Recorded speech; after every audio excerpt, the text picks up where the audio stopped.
Salut les gars et bienvenue dans cette nouvelle vidéo. Déjà je tiens à vous remercier énormément pour le soutien que vous m'avez apporté après ma dernière vidéo. Ça me touche énormément. Donc aujourd'hui on se retrouve pour cette nouvelle vidéo et je pense que vous l'avez vu dans le titre. Maroc, Égypte, quart de finale de la CAN 2022. On y est enfin un gros match. Et un match très important où on va enfin se mesurer à une grosse équipe, une grosse nation sportive qui est l'Égypte. Et donc pour faire un petit rappel des faits, le Maroc s'est qualifié en quart de finale en s'imposant face au Malawi dans un match qui était plutôt compliqué au début puisque les Marocains se sont fait surprendre sur un but inattendu de l'équipe du Malawi au début du match, mais qui ont réussi finalement à redoubler d'efforts et à marquer grâce au but de Nessiri et à un but sur coup franc. Un coup franc somptueux d'Achraf Hakimi qui sauve de nouveau cette équipe du Maroc, tandis que les Égyptiens, eux, ils se sont confrontés à l'équipe de la Côte d'Ivoire. Donc ce match a été mouvementé du début jusqu'à la fin, où on a vu des occasions de part et d'autre, que ce soit de la part des Égyptiens ou même des Ivoiriens. Et on peut même dire que les Ivoiriens ont quasiment cadré tous leurs tirs, mais malheureusement pour eux, ils se sont confrontés à un grand Chenaoui qui était... je pense pour moi l'homme du match, mais finalement ils l'ont accordé à El-Neni avant qu'il se blesse, puisque malheureusement pour les Égyptiens, El Shenaoui a fini la rencontre blessé et c'est Abou Gabal qui l'a remplacé en fin des prolongations, il me semble. Il a fini par arrêter un penalty lors de la phase des tirs au but et donc qui a réussi à faire qualifier son équipe avec Salah bien sûr. Et donc il a été confirmé aujourd'hui que Shenaoui est blessé et ne pourra donc pas participer au match face au Maroc, ce qui est une bonne nouvelle. On peut se l'avouer, ce qui est une bonne nouvelle pour les Marocains. Et donc c'est Abou Gabal qui va le remplacer au but. Donc parlons déjà du style de jeu de ces deux équipes, ou bien on va plutôt parler, comme je l'ai évoqué dans le titre, il s'agit ici d'une revanche à prendre pour l'équipe marocaine. Et je peux même dire qu'il s'agit d'une double revanche, que ce soit une revanche pour l'équipe du Maroc face à l'Égypte, mais surtout une revanche contre Carlos Queiroz, qui est l'entraîneur actuel de cette équipe d'Égypte et qui était aussi l'entraîneur de l'Iran en 2018. Et on se rappelle tous de ce match de Coupe du Monde en 2018 où le Maroc a confronté l'Iran. Et cette fin tragique qu'on a tous vécue et qui nous a fait très mal. Ce but de Bouadouz contre son camp dans les dernières minutes qui a donné la victoire aux Iraniens alors qu'on a peut-être raté énormément d'occasions lors de ce match. C'était Carlos Queiroz, l'entraîneur des Iraniens. C'était aussi Carlos Queiroz, l'entraîneur de l'Afrique du Sud en 2002, lors de la CAN 2002, lorsque le Maroc s'est confronté à l'Afrique du Sud. Et c'est un match qui s'est soldé sur une victoire de l'Afrique du Sud par 3-1. Donc on peut dire clairement que Carlos Queiroz est le bourreau de cette équipe nationale du Maroc, puisque ils ont fait que perdre face à lui. Et donc quand on parlait aussi d'une revanche qu'on devait prendre contre l'Égypte, j'évoquais bien évidemment la déroute ou la défaite aussi qui était très tragique et très inattendue en 2017 sur un but de Karaba dans les dernières minutes, alors qu'on avait très bien joué lors de ce match. On s'était procuré énormément d'occasions et en toute objectivité on méritait de gagner face à l'Égypte lors de ces quarts de finale de 2017. Là on a encore une chance de se mesurer à eux en quart de finale de cette CAN 2022 et je pense que c'est justement une double revanche qu'on doit prendre sur l'Égypte et sur Carlos Queiroz. Pour ceux qui ne connaissent pas l'entraîneur Carlos Queiroz, c'est un entraîneur qui a selon moi un meilleur CV que celui de Vahid Halilović, puisqu'il a entraîné le Real Madrid lors de la saison 2003-2004. Bon, je pense pas qu'ils ont fait une bonne saison cette année-là, mais ça compte énormément sur le CV. Il a entraîné également la Colombie, le Portugal et bien évidemment l'Iran. Et aujourd'hui, il entraîne l'Égypte. Comparé à un Vahid Halilović qui a également entraîné de belles équipes, dont le FC Nantes, l'équipe nationale du Japon, l'Algérie. Et je pense qu'il a eu le meilleur parcours avec l'Algérie parce qu'on se souvient tous de cette équipe d'Algérie qui a participé à la Coupe du Monde 2014 et qui a failli battre l'Allemagne dans un match mémorable lors des huitièmes de finale de cette Coupe du Monde. Et c'était effectivement Vahid qui était le sélectionneur de cette équipe d'Algérie. Ça nous mène donc à comparer le style du jeu du Maroc à celui de l'Égypte. D'une part, on a une équipe d'Égypte qui mise surtout sur la défense et qui est forte au niveau défensif puisqu'ils n'ont concédé qu'un seul but lors de cette CAN. Ils donc font partie des meilleures défenses de cette compétition, mais qui malheureusement peinent à marquer des buts. Même avec un Salah en attaque, ça reste une équipe très pauvre offensivement. Ils ont réussi à marquer 2 buts seulement lors de cette compétition. D'autre part, on a une équipe marocaine qui, selon moi, est beaucoup plus complète, puisqu'ils sont d'ailleurs très forts au niveau défensif également, surtout sous l'ère de Vahid. C'était un petit peu différent sous l'ère d'Hervé Renard, et qui ont réussi à prouver qu'ils peuvent aussi être très performants à l'attaque, puisqu'ils font partie des meilleures attaques de cette CAN avec le Cameroun, il me semble, en ayant marqué 7 buts lors de cette compétition jusqu'à maintenant, et en ayant concédé 3 buts seulement depuis le début de cette CAN. Alors c'est vrai, si on se met à comparer les deux équipes sur leur palmarès, il n'y a pas photo.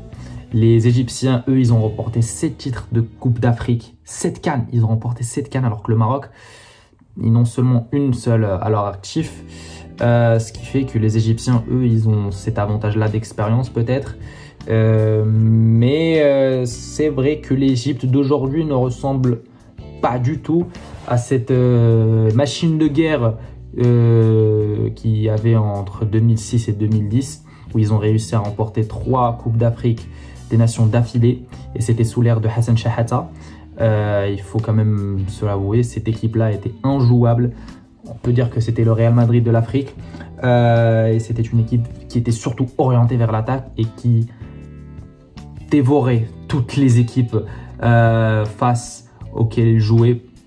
Alors qu'aujourd'hui, on a plutôt une équipe qui est entraînée par un sélectionneur qui, comme je l'ai dit, mise surtout sur la défense plutôt que sur l'attaque. Alors on sait tous que le Maroc n'a toujours pas joué avec un vrai trio d'attaque fixe, puisque le sélectionneur Vahid a essayé d'improviser et de faire jouer différents attaquants selon les matchs.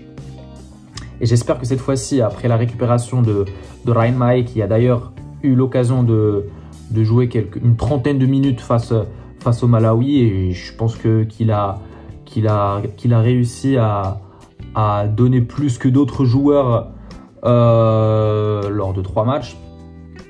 Donc j'espère qu'il sera aligné aux côtés de Soufiane Boufal, et j'imagine que c'est Youssef N'Sery qui sera titulaire en pointe, puisque malheureusement le Kaabi a été encore une fois décevant face au Malawi. On a vu sa frustration en fin de match lorsque Vahid l'a sorti. Il n'a tout simplement pas été décisif, alors qu'N'Sery, oui, il a été décisif. Certes, il avait raté un penalty face aux Comores, mais il a réussi à marquer face au Malawi. Donc j'aimerais bien voir un trio d'attaque Boufal, Mahe et N'Sery plutôt que le Kaabi. Après, il se peut qu'il y ait des surprises et qu'il fasse jouer le Kaabi aux dépens de N'Sery, mais selon l'état de forme de ces deux joueurs, je pense que N'Sery est beaucoup plus... En tout cas, il a regagné, il a repris confiance en lui, surtout après avoir marqué face au Malawi, alors que le Kaabi perd de plus en plus de confiance en lui. Donc c'est préférable peut-être d'aligner N'Sery en attaque. Et il faut quand même en profiter de cette absence de Chenaoui pour aligner justement cette attaque afin de se procurer le maximum d'occasions possibles et de déstabiliser cette défense égyptienne qui est jusqu'ici intacte. Bon, ils n'ont concédé qu'un seul but, et c'était face au Nigeria, et qui d'ailleurs se sont fait sortir par la Tunisie. On va donc maintenant s'attarder sur les avantages et les inconvénients du Maroc face à cette équipe égyptienne. Déjà, on va essayer de de parler, puisque tout à l'heure, on a dit qu'historiquement, au niveau du palmarès, les Égyptiens, ils étaient largement au-dessus. Mais, je pense que très peu de gens le savent. Historiquement aussi, on a eu l'occasion de se confronter aux Égyptiens 26 fois, lors de 26 matchs, où on a gagné 12 fois et où on a perdu 3 fois. Et à 11 reprises, il y a eu des matchs nuls. Donc c'est plutôt une statistique qui pourrait aller en notre faveur et qui pourrait motiver les joueurs à creuser encore l'écart avec cette équipe égyptienne. Il y a aussi l'avantage du terrain, le stade de Yaoundé, où le Maroc a disputé tous ses matchs jusqu'ici lors de cette CAN, alors que les Égyptiens, eux, ils étaient dans un autre stade. Je ne me rappelle plus du nom du stade, mais en tout cas, les Marocains, on a l'impression de jouer chez nous, puisqu'on a joué 4 matchs dans ce terrain-là. Donc, on a cette habitude de jouer maintenant sur ce terrain du stade de Yaoundé. En ce qui concerne les inconvénients, et je pense que là, ça peut aider énormément les Égyptiens lors de ce match. Il faut savoir que le match de base, il était programmé à 17 h, heure locale, et il a, de nulle part, il a été reprogrammé à 16 h. Donc ce changement d'horaire est plutôt un inconvénient pour les Marocains. On sait très bien que l'équipe du Maroc préfère jouer le soir plutôt que la journée, alors que les Égyptiens, ça les dérange surtout pas, puisque on sait tous que cette équipe est composée de nombreux joueurs qui jouent déjà dans le championnat égyptien et qui sont habitués à ce rythme de match et à ces conditions de jeu qui sous des températures très élevées. Donc ça les favorise énormément et ça pèse énormément sur la balance pour cette confrontation. Donc pour finir cette vidéo, pour pas faire trop long, hein, je vais donner mon pronostic sur ce match. Alors à mon avis, il y aura un match très serré.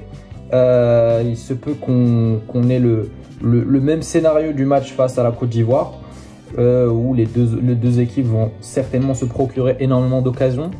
Après, c'est vrai que l'Égypte, ils n'auront pas Chinaoui, donc ça pourrait aider le Maroc à peut-être marquer, mais Abou Gabal est aussi bon. Donc il se peut qu'on joue les prolongations et il se peut qu'une des deux équipes marque. Je pense pas que ce sera un match très ouvert. Je pense que ça sera un match très fermé, puisque les deux équipes misent sur la défense, comme on l'a dit, et le Maroc est surtout dangereux en attaque, et l'Égypte imprévisible avec Mohamed Salah qui peut surgir et apparaître à n'importe quel moment durant le match. Donc comme je l'ai dit, un match très serré, peut-être des prolongations, et peut-être on peut assister de nouveau à une séance de tir au but, et à ce moment-là, je pense que le Maroc sera fortement en danger, puisque les Égyptiens n'ont jamais perdu une séance de tir au but lors de toutes les CAN qu'ils ont disputées, alors que le Maroc si. Donc je pense qu'on est mal barré si on arrive jusqu'au tir au but face à eux. Donc j'espère qu'on va réussir à marquer et à se qualifier au prochain tour, où on pourrait peut-être jouer contre le Cameroun s'ils réussissent à battre le Burkina Faso. Donc ça sera tout pour aujourd'hui les gars. Merci d'avoir suivi cette vidéo en entier. Donc comme d'habitude les gars, abonnez-vous, laissez-moi vos petits avis, vos petits commentaires, et on se retrouvera pour une prochaine vidéo. Ciao ciao.